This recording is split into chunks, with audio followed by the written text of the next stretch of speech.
Assalamualaikum warahmatullahi wabarakatuh. Bertemu lagi dengan saya Ibnu. Kita akan membacakan isu monitoring untuk Rabu 27 Agustus 2025. Langsung saja ya kita ya. Yang pertama, Presiden Prabowo siapkan pengganti Noel di posisi Wamenaker. Presiden Prabowo memastikan sudah menyiapkan sosok pengganti untuk Noel yang sudah ditangkap oleh KPK. Ya, sudah diurus itu, ya, ujar dari Pak Presiden Prabowo saat peresmian Rumah Sakit Pusat Otak Nasional kemarin. Ya, meski enggan menyebutkan nama calon pengganti, Prabowo menegaskan sosok tersebut sudah disiapkan untuk segera mengisi kekosongan jabatan. Lanjut, Menlu Sugiono, pelantikan dubes tergantung persetujuan negara tujuan. Ya, Menteri Luar Negeri Sugiono menjelaskan alasan Presiden Prabowo Subianto baru melantik 6 duta besar. Meski ya 24 calon dubes sudah menjalani uji kelayakan di DPR. Jadi dari 24 yang sudah menjalani uji tes kelayakan di DPR ya, baru 6 yang dilantik dan 2 wakil tetap. Hal ini karena menunggu persetujuan resmi dari negara tujuan. Jadi Indonesia ngirim nih ke Amerika, calonnya ini Amerikanya setuju apa enggak ya, kira-kira kayak gitu.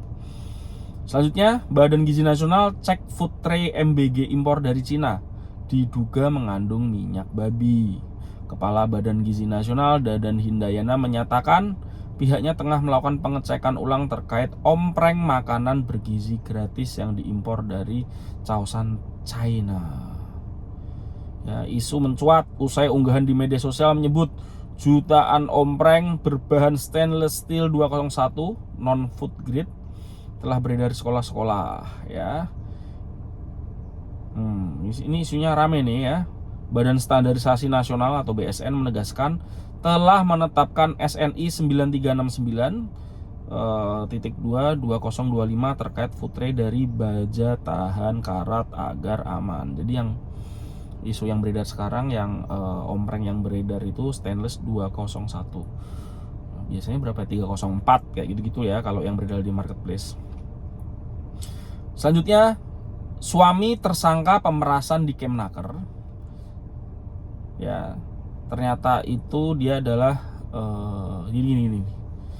Suami tersangka pemerasan di Kemnaker, ya, pegawai KPK akan diperiksa. Jadi ada pegawai KPK yang ternyata bukan salah satu suami. Jadi ada salah satu tersangka Kemnaker itu dia suaminya pegawai KPK. Jadi ada pegawai KPK itu punya suami sekarang jadi tersangka pemerasan di Kemnaker yang kemarin bareng Noel ya. Miki Mahfud ya tersangka kasus dugaan pemerasan sertifikasi keselamatan kesehatan kerja K3 di Kemnaker diketahui merupakan salah satu suami dari pegawai KPK. Jadi salah satu tersangka itu istrinya orang KPK. Ya istrinya ikutan dicek ya. Selanjutnya Ono Surono ya, anggota DPRD Jabar dari fraksi PDIP bilang pemakzulan Gubernur Jabar tuh belum tepat ya. Ini menanggapi rencana Serikat Pekerja Pariwisata Jabar yang akan mengajukan pemakzulan Gubernur Deddy Mulyadi.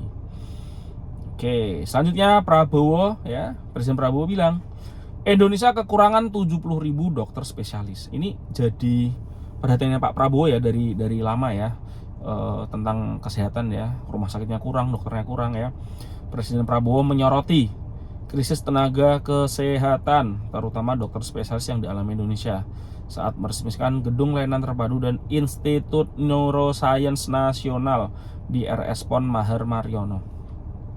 Ya, menurut Prabowo Indonesia kekurangan 70.000 dokter spesialis, baru spesialisnya nih. Ya, dengan kapasitas produksi saat ini sekitar 12.000 dokter umum dan 2.700 dokter spesialis per tahun. Wow, ya. Next, berita DPR RI, 580 anggota DPR menghabiskan 348 miliar per tahun untuk tunjangan rumah. Ya. Jadi karena di demo kemarin akhirnya Dasko ya muncul bilang bahwa tunjangan rumah ini cuma sampai Oktober 2025. ini agak ngeri nih, agak ngeri. Karena tunjangan rumah itu lumayan ya. Tapi karena memang demonya kemarin tuh sangat besar dan isunya di media sosial sangat besar, ada ketimpangan kayak gitu antara masyarakat dan sebenarnya nggak cuma anggota DPR ya, pejabat-pejabat lain itu tunjangan juga gede-gede tuh. Ya, jadi ini yang memang menjadi perhatian sebenarnya langsung Dasko ya sebagai pimpinan DPR tuh langsung menghandle masalah ini dengan bilang ini cuma sampai Oktober. Nah, kita lihat saja nanti dinamikanya seperti apa.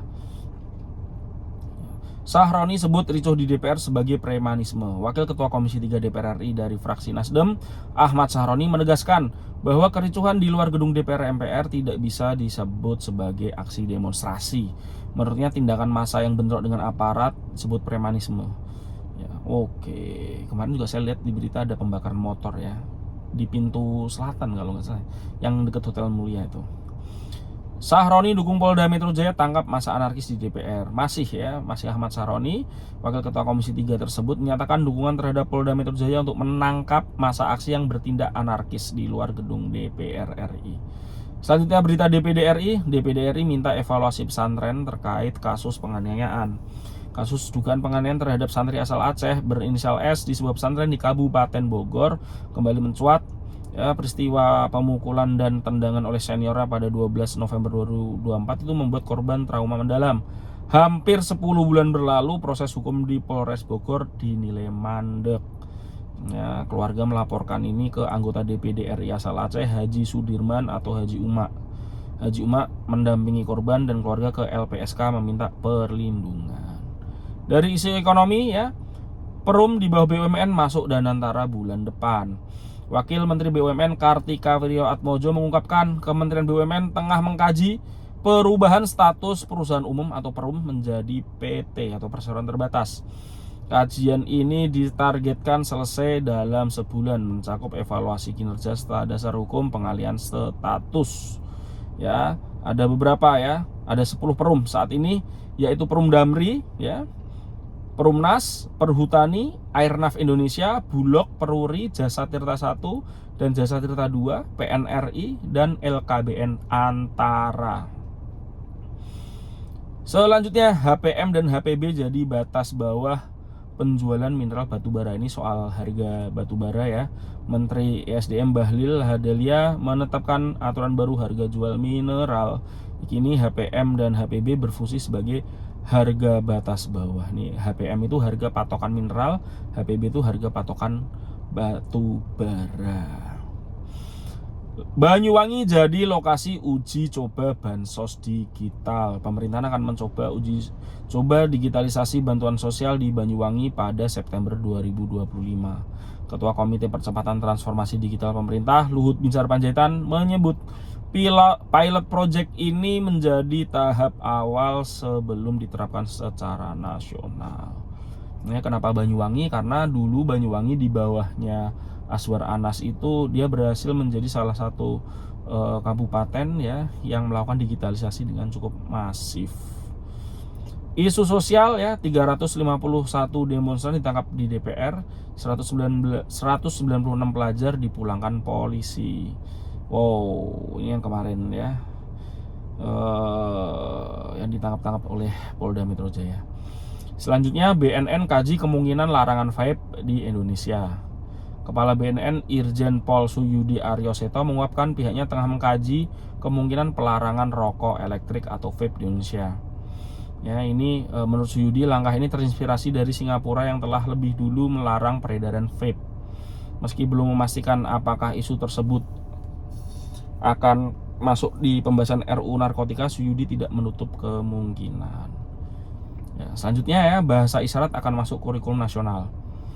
Ya, Menko PMK Pratikno mengumumkan rencana pemerintah memasukkan bahasa isyarat ke dalam kurikulum pendidikan nasional. Selanjutnya untuk internasional ya, Indonesia tambah pesawat Hercules untuk misi bantuan Gaza. Pemerintah Indonesia kembali mengirim bantuan kemanusiaan ke Gaza dengan menerbangkan pesawat Hercules C-130 A1343 dari Lanut Halim Perdana Kusuma. Pesawat ini membawa 26 personel tambahan Satgas Garuda Merah Putih 2 dan 1.200 payung udara untuk airdrop bantuan. Langkah ini menindaklanjuti arahan Presiden Prabowo untuk memperpanjang misi hingga 28 Agustus sampai besok ya. Ini dilakukan untuk menjangkau lebih banyak warga Gaza yang status darurat kelaparan PBB. Kita doakan yang terbaik ya buat para pilot dan awak Hercules. Selanjutnya, Jerman PHK 250.000 pekerja sejak 2019. Sektor industri Jerman mengalami penurunan tajam dengan hilangnya sekitar 245.500 lapangan kerja sejak 2019. Menurut studi EY yang dirilis Selasa kemarin, pada kuartal 2 2025 jumlah pekerja turun 2,1% menjadi 5,43 juta orang. Jerman ini kan pajaknya tinggi ya. Jadi kalau pekerjanya itu menurun ya, otomatis penerimaan negara itu turun. Jadi itu memang jadi concern Jerman. Kenapa Jerman itu banyak memberikan beasiswa kepada mahasiswa asing? Karena saat mereka diberikan beasiswa, lalu mereka ada dalam tanda kutip ya kewajiban kerja di Jerman, itu kan akan langsung menyetorkan pajak ke negara. Selanjutnya, OKI serukan penangguhan keanggotaan Israel di PBB. Organisasi Kerjasama Islam atau OKI ya menyerukan penangguhan keanggotaan Israel di PBB. Seruan ini muncul dalam pertemuan Menteri Luar Negeri OKI di Jeddah, Arab Saudi. Selanjutnya, tren media sosial ya. Tempat makan MBG mengandung minyak babi. Ini saya nggak ngerti teknisnya jujur ya. Apakah dalam proses pembuatannya itu ada minyak babi? Apakah saat udah jadi kering itu masih ada minyak babinya? Ini saya juga belum tahu ya teknisnya. Nanti kita lihat saja. Oke. Juga trending media sosial terutama terkait ya seharian kemarin itu terkait demo dan juga uang tunjangan rumah dinas DPR yang hanya sampai Oktober 2025. Ini kita akan lihat sejauh mana nanti isu ini akan semakin melebar ya, kita lihat saja. Mungkin itu yang bisa saya sampaikan. Ya, kita lihat saja ini nanti 24 jam ke depan apakah isunya masih ramai terkait uang tunjangan rumah DPR atau ada isu-isu yang lain. Terima kasih. Assalamualaikum warahmatullahi wabarakatuh.